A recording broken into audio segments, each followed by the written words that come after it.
This was something really fun that I had found online that another art teacher had done, and I was just itching to try it because who doesn't love getting to stamp with unconventional things? This girl does.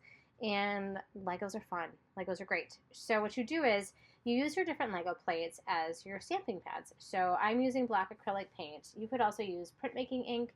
I didn't have any of that, and I wanted to use what I already had around. And I wanted to do this with some of the young artists that I work with in my different summer camps and art classes. So I wanted to see if I could make it work with acrylic black paint, knowing that in the past I could do stamping with black acrylic paint too.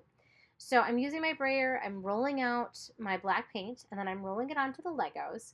You could also roll the paint out on whatever surface you're using for your paint or your printing ink, and then stamp the Lego into it and then stamp it onto the paper. That works if you want to be a little less messy. That's what we moved to as I was working with younger artists with this. So if it's something you want to try with your kiddos, I recommend rolling the paint out for them and then using the stamping method. But I love using a brayer, so I really wanted to brayer it onto the backs of my Legos. You could do the fronts as well, but the great thing about the back of the Lego is that you get the outside of the Lego shape and you get all that great texture underneath. And there's so many different sizes and shapes and styles of Lego these days that you could really use a huge variety of them to build up your design. This one I'm focusing on building up an architectural structure. I kind of wanted to start at the bottom, build my way up, play around with different Lego shapes to see how I could kind of fill in and build up. But you could absolutely use this in a more abstract application.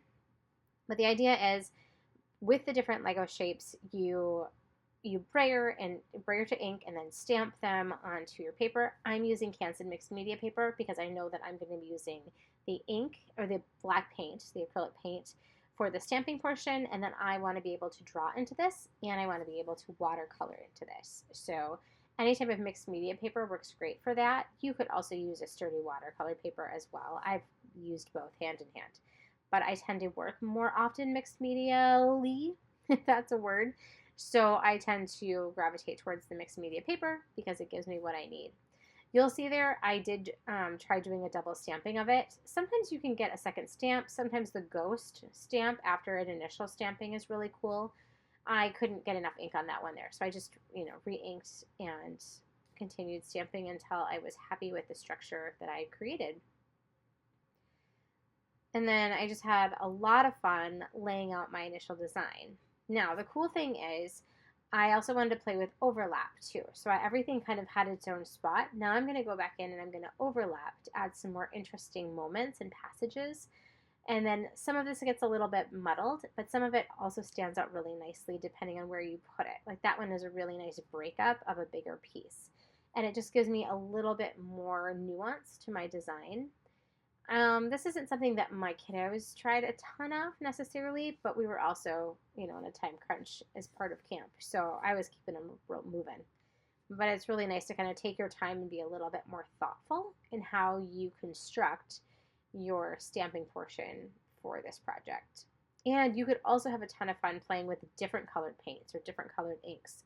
It would be really, really fun to do that and to go beyond the black. But again, I knew I was going to go back in with watercolor, and I didn't want to have too much happening as far as color goes. I wanted a really strong black line foundation. I also didn't wait necessarily for my acrylic paint to dry. You could. We did find that if there was thicker paint, that some of that paint gets picked up with the watercolor brush, and then it gives it a little bit more of a muddy color, but that actually gave a really nice, almost like vintage antiquing vibe to it. Like it just, sometimes it got a little dark, but for the most part, it just kind of added a little different nuance to it. But because of the acrylic paint being a plastic paint and the watercolor paint being a different type of paint, you get a little bit of the resistance happening.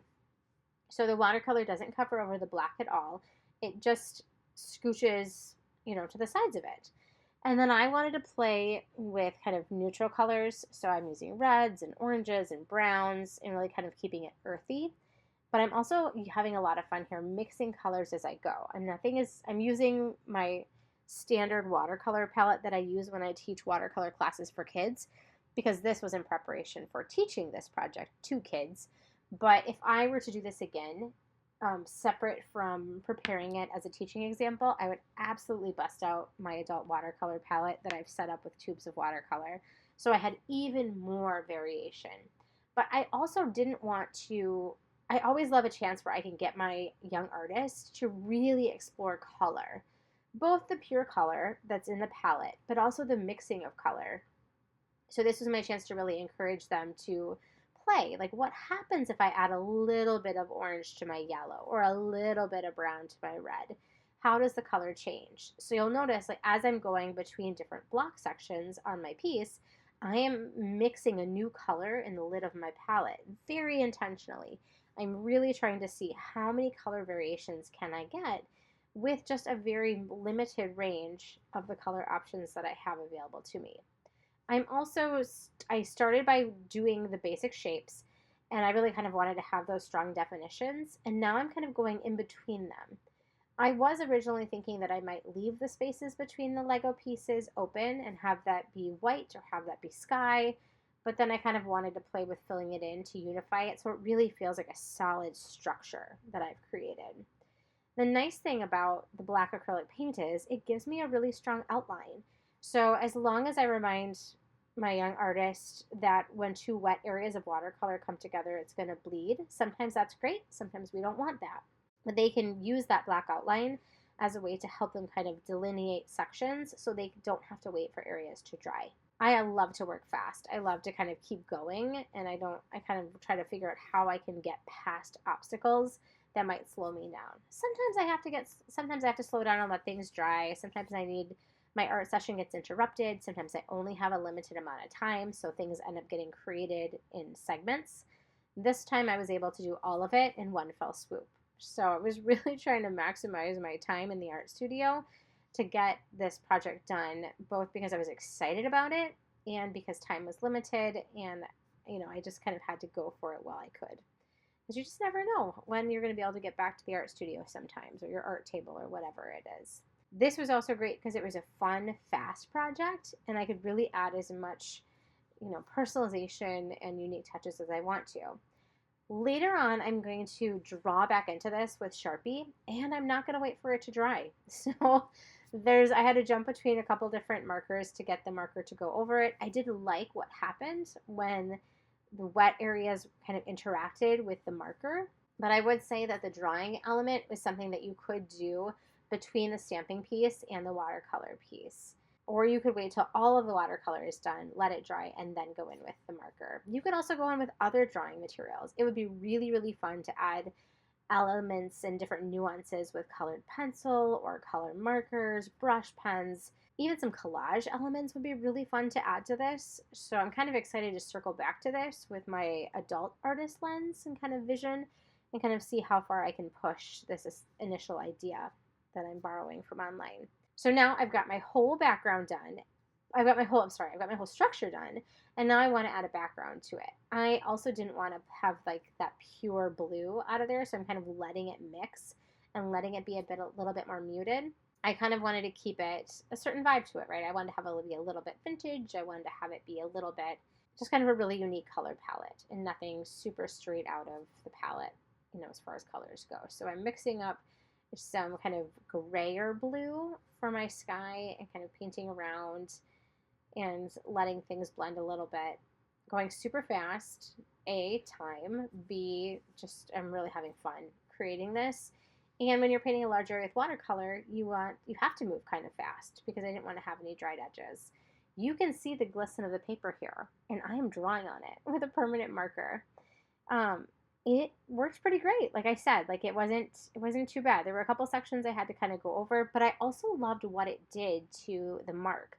Normally a permanent marker like a Sharpie would give you like just a really bold line, but because the paper is wet, see, it's giving that little bit of a ghost every now and then when the ink coming out of the marker can't really keep up with the wet surface and what it's doing to it.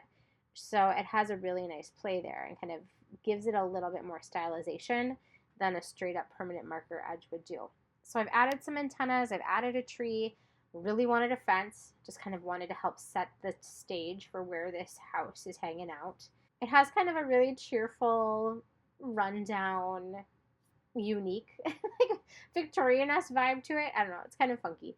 So a metal fence in front of it really felt like it would kind of help set where the house was and kind of help ground it and have it be a little more interesting.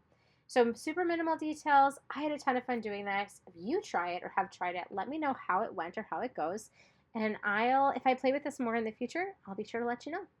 So till next time.